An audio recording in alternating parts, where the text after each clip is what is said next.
Great. Welcome, Ken. Oh, thank you. So for those of you who don't know Ken, he is the Chief Operating Officer of Evernote. By show of hands, does anybody not know what Evernote is? Good. No one in this room would dare do that. They wouldn't admit it. That's good. So Ken, Evernote's got over 50 million users across all of your products, 285 employees in 9 countries. I'm sure that number's gone up since we last talked. I think that's just fantastic. I'm an Evernote, I don't know what you call them. I'm an Evernote-y? Oh, just a fan. I'm a fan. I'm an absolute fan. So very often when we talk to entrepreneurs, I hear freemium and business model and Evernote always used in the same sentence.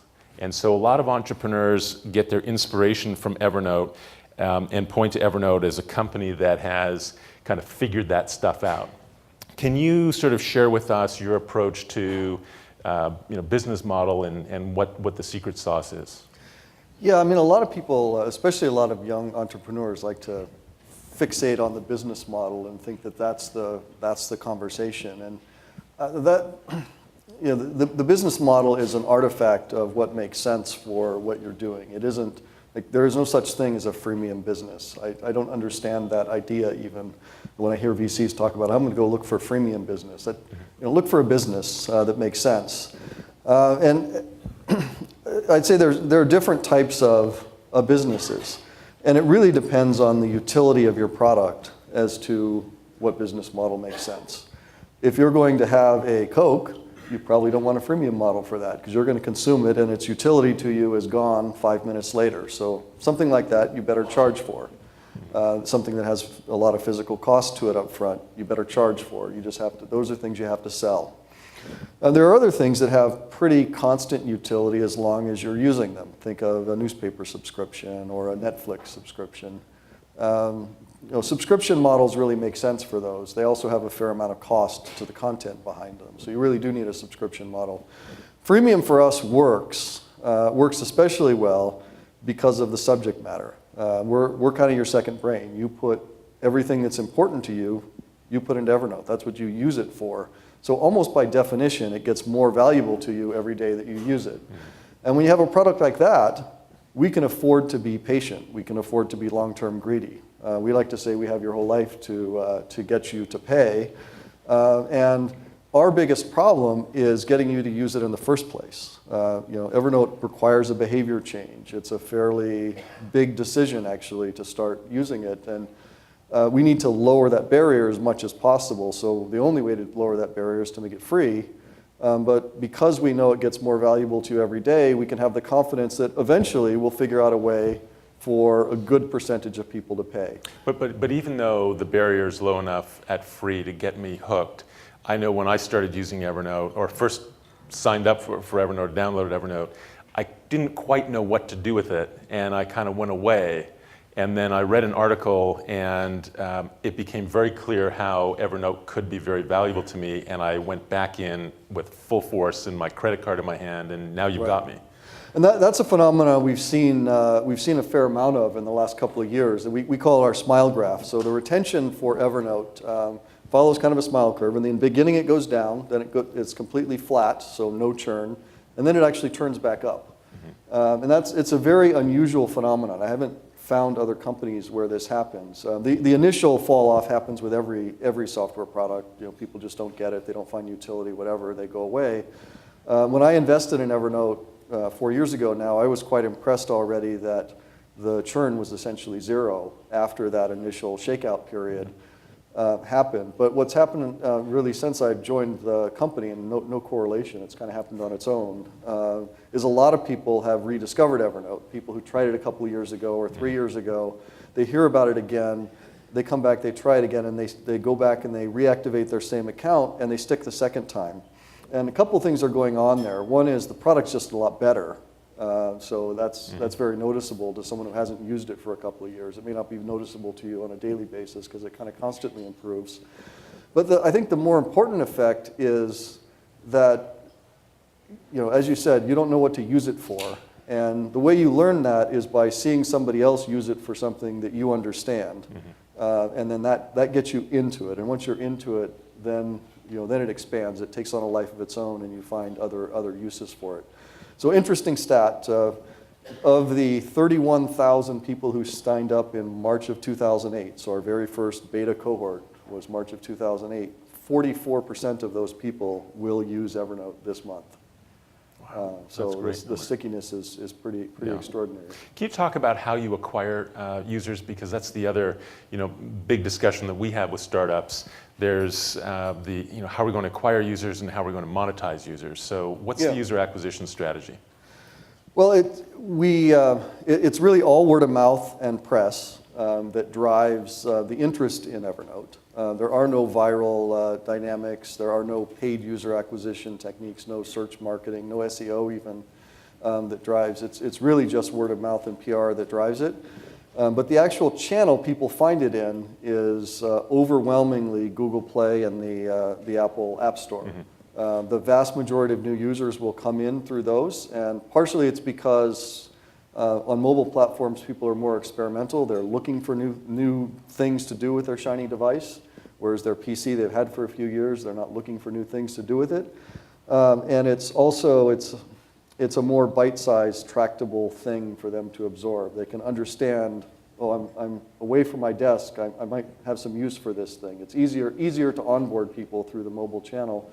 But what we find is after the shakeout period, where people who don't stick go away, look out several months at the population that's essentially with us forever, and we'll find almost all of them will use it on at least one other device. So typically whatever desktop computer they have, and if they have a tablet, it'll be there. And those number of touch points will increase with time. You'll start to use the web clipper. You'll start to use some of our other applications, like Evernote Hello is a great application for an audience like this, where you're meeting people all the time. So that's the phenomenon we see. We started mobile, and we was mobile a tipping point? Did you see your migration onto mobile devices as a real tipping point in terms of user acquisition? Yeah, so it was always part of the vision, and I think we got lucky at a point in history. So if you just think back, March of 2008 was the beta launch. There were things called Macs and PCs, and there was a Windows CE or some other thing that people have forgotten about it for now. And we had the vision to be across mobile and desktop, but at that point in history, mobile applications of any type maybe penetrated 2 or 3% of mobile devices. It was a very niche phenomena. But Apple opened up the App Store in end of June, early July, I guess, of 08. And we, because we were new, we were looking for, what's the strategy? We bet big on that. We said we got to make an absolutely first-class iPhone app. This iPhone thing sounds really interesting, and it already fit with the vision. It was already where we wanted to go. We had no idea that Apple was going to do this, but once we found out, we jumped on it. And we benefited from it because we were one of the first high-quality software applications of any type, really, not just note-taking or your second brain or whatever, but any kind of software application, period, that was really good on the iPhone on day one. There were only a handful, and we were one of them. So we got a lot of love because it even happens today. People, someone was asking me earlier, hey, what apps do you like on your phone? Yeah. So people still have that conversation today. But if you remember back in the early days of the iPhone, it was everybody got their shiny new device, and they were always asking their friends, hey, what apps do you like? And the people that really liked Evernote and stuck with it would always recommend it. It would be one of the top 3 to 5 apps they used, along with a browser, email, and calendar and Evernote were typically among their top apps, and they might have 1 or 2 others, but the one they talked about most frequently was actually Evernote, and that phenomena has continued, and it's become a core part of our strategy. So if you see virtually any really high quality device that comes out of any type, we're there in the beginning, we support it. So let me ask you this, because again, when we're talking to entrepreneurs, there's this sort of hierarchical approach to mobile OSs. You and I have talked before about multi-platform effectiveness. Can you talk about your specific approach to how you deal with platforms? Yeah, so we specifically reject the notion of consistency of experience, and we specifically reject the notion of cross-platform development frameworks. That has a cost. It's very expensive to run independent teams for every kind of platform and device that's out there. So, got to acknowledge that that's not cheap, and not everybody can make that decision. But it has a number of obvious and not so obvious benefits. The more obvious one is you get better product. You get a better user experience that feels more native to the platform, so you get more acceptance by the end users, and that kind of feeds on itself. The less obvious one is you get a lot more love from the platform manufacturers. But it's obvious when you say it, but most people don't think of this. Is that if you go to Apple and you say, hey, I've got this great app, it looks just like an Apple app. It really showcases your platform. It takes advantage of all those new features you just put in iOS version whatever. They love that. They love to showcase that. If you go to them and you say, well, I have this cross-platform least common denominator app that looks exactly the same on every other platform, they're not going to do anything to stop you. They're not going to block you from doing anything, but they're certainly not going to embrace it and promote it. And that's an underappreciated phenomenon by a lot of mobile developers. Your app should feel native and should be native for the quality of experience, but also so you get the love of the platform manufacturers and the rest of the ecosystem. So I'd like to change direction a little bit, and I'd like to ask you for some advice for me. Because what many of you may or may not know is that up until 2 years ago, Ken was a VC. And in fact, he led the $12 million Series A financing for Evernote. And so what I'd really love is some advice on how can I convince my partners to let us do a deal for a productivity app? Like what, in all seriousness, what was it like back then when you found this company? What did you see, and how did you make the convincing argument to make the investment? Because now, after the fact, looking back, it's very obvious. Yeah, and that's a discussion even today with productivity apps. But I think our Docomo Capital guys are in the room somewhere, and I should acknowledge that they were actually seed investors before me, which is kind of unusual for a big strategic telco to be a seed investor in advance of a VC. Mm-hmm. But they, in fact, invested when Evernote had about 50,000 users. So maybe we should ask the Docomo guys, because I think they were probably even smarter than I was. But what I saw in Evernote was really two kind of key things. One was just that incredible love and stickiness for the product. People would just promote it, they'd talk about it, and they didn't leave. The churn was just zero. And that was evident even a few months into the company's history. And then the second one, which really gets to the discussion of like why people don't like productivity apps, is the perception of the category overwhelmingly then, and still very strongly today, is that it's a niche category, that there's a lot of little niche apps and they find their fan base, but then they don't break out. And so that was the obvious pushback against Evernote, and it's really what they heard from every VC that they talked to at the time. And what convinced me that Evernote was different was just that there was no natural concentration of the user base, which I guess maybe that's a little counterintuitive, because a lot of times you look for that. You look for, let me succeed here and then I can succeed elsewhere. You often look for that in enterprise software apps. But in productivity apps, it's, when you succeed in kind of one little niche, it's often very hard to find the next one. And that's, a lot of companies have run into that issue. Well, the interesting phenomenon I found with Evernote is the only real commonality among the user base was that they were overwhelmingly college educated. But after that, they were basically everything. There were chefs and priests and venture guys and lawyers and kind of classic professionals, but it was really almost any kind of occupation or person you could imagine that was an educated person was a candidate for Evernote, and it was pretty evenly distributed across those different types of users, even on a very, very small user base. It wasn't a company that was made by TechCrunch and the tech press. That came later. We became the darling of the tech press after we were successful. We didn't kind of come up through being adopted by geeks. And that's what convinced me that there really wasn't a stopping point to where the growth could go. And today we like to think that there's probably about 1 billion people in the world that are good candidates to be Evernote users. We have about 50 million of them, so we have a ways to go. But we think we have about 1 billion that are directly addressable by what we do today, with pretty clear evidence in the user base we have. So those are the easy questions. I've got a really hard question for you. Okay, I can take those two. So I am a diehard 8, 10, 12 time a day Evernote user, and I can't help but have this vision of the imagery from the movie WALL-E. You know, Right. when the people who have lost all of their bone density because they've been in space and they go on these little hovercraft with what now look like sort of iPads in front of them. Does everybody remember that scene? Sure. So is Evernote turning us into those people because you're sucking our brains, you know, into the cloud, and you're remembering everything for us?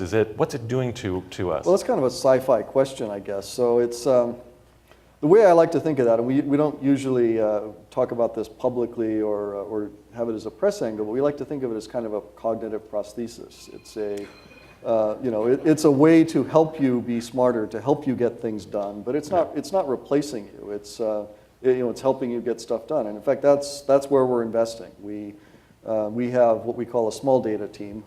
Big data guys usually do data mining to serve you spammy advertising and things like that. We don't want to do that, but we do want to do things on your data to help you make better decisions, to help you be more productive in your life, and that's really our biggest kind of core R&D focus right now. So my last question, and we're going to be leading into an enterprise panel. Can you talk to us a little bit about your relationship with CIOs in enterprise, and what's your sort of philosophy about workers adopting Evernote and trying to bring that into the enterprise? So we're kind of on the front edges of this, and we're learning a lot every day. But it's over 2/3, probably 70% or so of our existing users already are using it in their workplace, almost exclusively as individuals. A little bit of sharing with groups and things, but mostly as individuals. And what we decided strategically, the way we approached it, is we said, well, yeah, I mean, one way to think about going after their business customers is that's just another way to get paid by a different audience with a different checkbook. And I mean, that's certainly true. That's good for the business.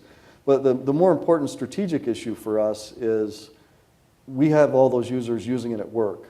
If we don't embrace that, if we don't help them bring it in, and make it acceptable for the IT guys and the CIOs to have it be there, eventually we'll get squeezed out, because somebody will find something that's friendly to the company, and they'll say, well, we really don't want this Evernote stuff. We want something that's a little friendlier to the company. So we wanted, that was sort of the goal from the IT guy perspective.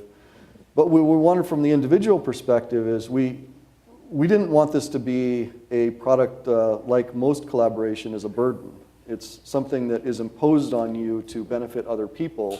We wanted to build a product that continues to benefit you, and the way we like to talk to end users about that is we want you to take what you learn, you're more productive, we want you to contribute that knowledge to the business and give you a way to do that seamlessly by letting you do it through the product you already know and love. So Evernote Business was just released last December. It's going really well. That phenomenon is really happening in a nice way. There's probably 4,300 businesses or so that are using it now. All of them under 1,000 seats. So none of these are gigantic, enterprise deployments yet. But it is going very well. Well, that's great. Thanks very much, Ken. I really appreciate your candid insights into the business. Great. Thank you.